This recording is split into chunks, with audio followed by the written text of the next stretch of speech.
حضرت علی سے کسی نے پوچھا، یا علی، آپ کی زندگی میں کوئی ایسی حسرت جو رہ گئی ہو؟ تب حضرت علی نے فرمایا، 2 حسرتیں رہ گئی، ایک جتنا مجھے علم تھا اتنا کسی نے پوچھا نہیں، اور دوسرا جتنا میں سخی تھا اتنا کسی نے مانگا نہیں۔ آپ نے فرمایا، زندگی کے 3 سنہری اصول ہمیشہ یاد رکھو۔ ایک یہ، اس سے ضرور معافی مانگو جسے تم چاہتے ہو۔ دوسرا، اسے مت چھوڑو جو تمہیں چاہتا ہے۔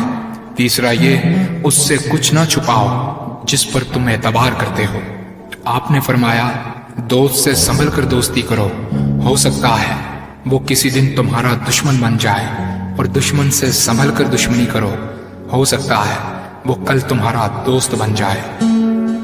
زبان کا وزن بہت ہی ہلکا ہوتا ہے، مگر بہت کم لوگ اس کو سنبھال پاتے ہیں۔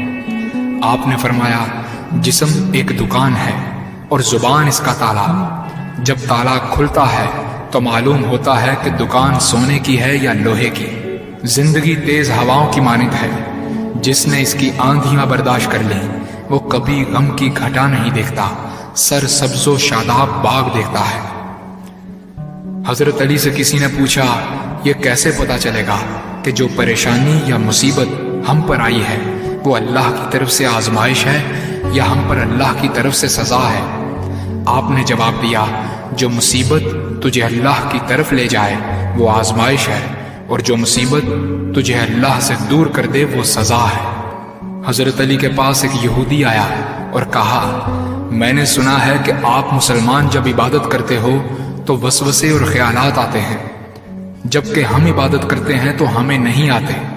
حضرت علی نے جواب میں فرمایا، اگر ایک گھر فقیر کا ہو اور ایک گھر امیر کا تو چور کہاں جائے گا؟ یہودی نے کہا، امیر کے گھر میں۔ حضرت علی نے فرمایا، تبھی تو شیطان ان کو ستاتا ہے جن کے دل میں اللہ ہو۔ جن کے دل میں اللہ کی محبت نہیں ہوتی وہاں شیطان کا کیا کام؟ آپ نے فرمایا، جب تمہاری جان کو خطرہ ہو تو صدقہ دے کر جان بچاؤ، اور جب تمہارے دین کو خطرہ ہو تو جان دے کر دین بچاؤ۔ آپ نے فرمایا، یہ زندگی 2 دن کی ہے، ایک تمہارے حق میں اور دوسرا تمہارے مخالف۔ جس دن تمہارے حق میں ہو اس دن غرور مت کرنا، اور جس دن تمہارے مخالف ہو اس دن صبر کرنا۔ کسی کی مدد کرتے وقت اس کے چہرے کی طرف مت دیکھو، ہو سکتا ہے اس کی شرمندہ آنکھیں تمہارے دل میں غرور کا بیج بو دیں۔ 3 چیزیں ایمان کو تباہ کر دیتی ہیں، امیروں کی محفل، عورتوں کی صحبت اور جاہلوں سے بحث۔ حضرت علی نے فرمایا، جانور میں خواہش اور فرشتے میں عقل ہوتی ہے، مگر انسان میں اللہ پاک نے دونوں رکھی ہیں۔ اگر وہ عقل دبا لے تو جانور، اگر خواہش کو دبا لے تو فرشتے کی مانند ہو جاتا ہے۔ آپ نے فرمایا، اپنے جسم کو ضرورت سے زیادہ مت سنوارو، اسے تو مٹی میں مل جانا ہے۔ سنوارنا ہے تو اپنی روح کو سنوارو، کیونکہ اسے رب کے پاس لوٹ کر جانا ہے۔ مومن کی مثال ترازو کے پلڑے جیسی ہے، جس قدر اس کے ایمان میں اضافہ ہوتا ہے اتنی ہی اس کی آزمائش بڑھتی ہے۔ آپ نے فرمایا، اچھے لوگوں کی ایک خوبی یہ بھی ہوتی ہے کہ انہیں یاد رکھنا نہیں پڑتا، وہ یاد ہی رہتے ہیں۔ آپ نے فرمایا، رزق کے پیچھے اپنا ایمان خراب مت کرو، کیونکہ رزق انسان کو ایسے تلاش کرتا ہے جیسے مرنے والے کو موت۔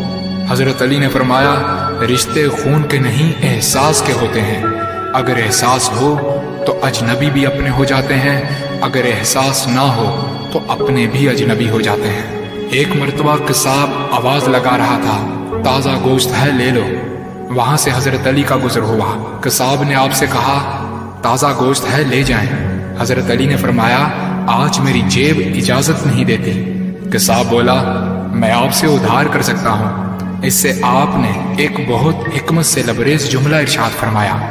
آپ نے فرمایا، یہ ادھار میں اپنے پیٹ سے کیوں نہ کر لوں، جس کو میں جنت میں اس سے بہتر غذا کھلا سکتا ہوں۔ حضرت علی نے فرمایا، لفظ انسان کے غلام ہوتے ہیں، مگر صرف بولنے سے پہلے تک، بولنے کے بعد انسان اپنے لفظوں کا غلام بن جاتا ہے۔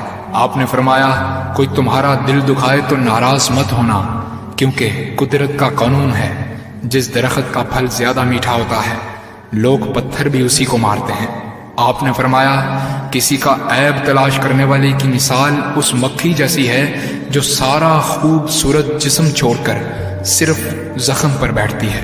آپ نے فرمایا اچھا دوست چاہے کتنا برا بن جائے کبھی اس سے دوستی مت توڑنا، کیونکہ پانی چاہے کتنا بھی گندا ہو آگ بجھانے کے ضرور کام آتا ہے۔